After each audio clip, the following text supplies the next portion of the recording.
Hello friends, బంధము అంటే ఏంటి? బంధాల్లో చాలా రకాలు ఉన్నాయి.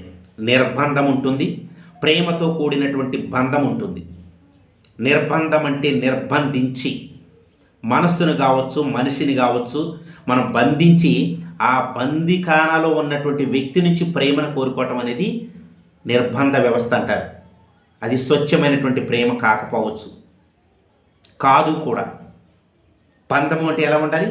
ఒకరినొకరు అర్థం చేసుకోవాలి. భార్యాభర్తలు కావచ్చు, అన్నదమ్ములు కావచ్చు, అక్కచెల్లెలు కావచ్చు, తల్లి కూతుళ్ళు కావచ్చు, తల్లి కొడుకు కావచ్చు, తండ్రి కొడుకు కావచ్చు. వీళ్ళందరి మధ్యన అన్యోన్యమైనటువంటి దృఢమైనటువంటి బంధం ఉంటేనే ఆ కుటుంబ వ్యవస్థ ముందుకు కొనసాగుతుంది. అంతేగాని ఈ రోజున కుటుంబాలు మనం చూసినట్లయితే చిన్న భిన్నమైపోతున్నాయి, చింద్రమైపోతున్నాయి, చిన్న కుటుంబాలుగా విభజించబడుతున్నాయి. బంధాలు లేవు, బంధుత్వాలు లేవు, బాంధవ్యాలు లేవు, బాధ్యతలు లేవు. అన్నిటినీ విస్మరించి అన్నిటినీ మీ కాళ్ళ కింద వేసి తొక్కుతున్నటువంటి సమాజంలో బ్రతుకుతున్నాం మనం. సింగిల్గా ఉంటే ఏదో సాధించవచ్చు అని చెప్పేసి తపన పడుతున్నారు. కుటుంబంలో ఉంటే ఆ కుటుంబంలో ఉన్నటువంటి వాల్యూలు కావచ్చు, విలువలు కావచ్చు, విధానాలు కావచ్చు, పద్ధతులు కావచ్చు, కట్టుబాట్లు కావచ్చు, వీటన్నిటిని పాటిస్తూ జీవిస్తేనే జీవితం అంటారు. కానీ అలా ఉన్నాయా? లేవు. కుటుంబంలో నీతి లేదు, కుటుంబంలో ప్రేమ లేదు, కుటుంబంలో ఆప్యాయత అనురాగాలకు అవకాశమే లేకుండా పోతుంది. కలుషితమైపోయినాయి. ఎందుకంటే సింగిల్ ఫ్యామిలీగా ఉంటే ఏదైనా సాధించవచ్చు, నేను నా భర్తే ఉండాలనేటువంటి కాంక్ష.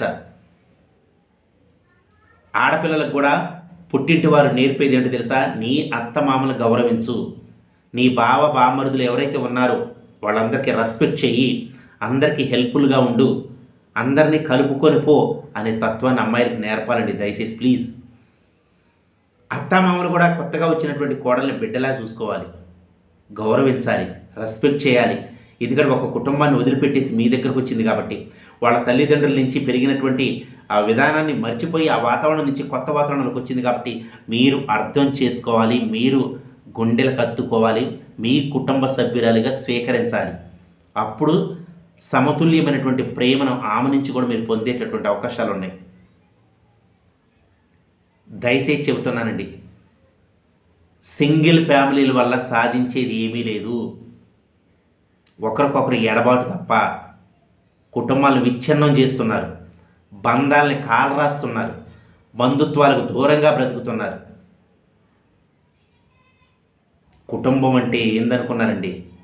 ఎన్నో కుటుంబాలు కలిస్తేనే సమాజంగా ఏర్పడుతుంది. కుటుంబం బాగుంటేనే ఊరు బాగుంటుంది, ఊరు బాగుంటేనే పట్టణం బాగుంటుంది, పట్టణం బాగుంటేనే యావత్తు దేశం బాగుంటుంది. అది అర్థం చేసుకోవాలి. కుటుంబ విలువలను గౌరవించాలి. కుటుంబ సభ్యులు ఎంతమంది అయితే ఉన్నారో ఆ కుటుంబం మొత్తం ఒకరికొకరు ప్రేమగా మాట్లాడుకోవాలి. ఏదైనా చిన్న ఇష్యూ వచ్చిందంటే కూర్చొని మాట్లాడుకోవాలి. పక్కింటి వాళ్ళకి, ఎదురింటి వాళ్ళకి కూడా తెలియకుండా మీరు సర్దుబాటు చేసుకొని మీలో మీరే వచ్చినటువంటి సమస్యని పరిష్కారం చేసుకోవాలి. అప్పుడు ఆదర్శవంతమైనటువంటి కుటుంబంగా విలసిల్లుతుంది అనటలో ఎంత మాత్రం అతిశయోక్తి లేదు.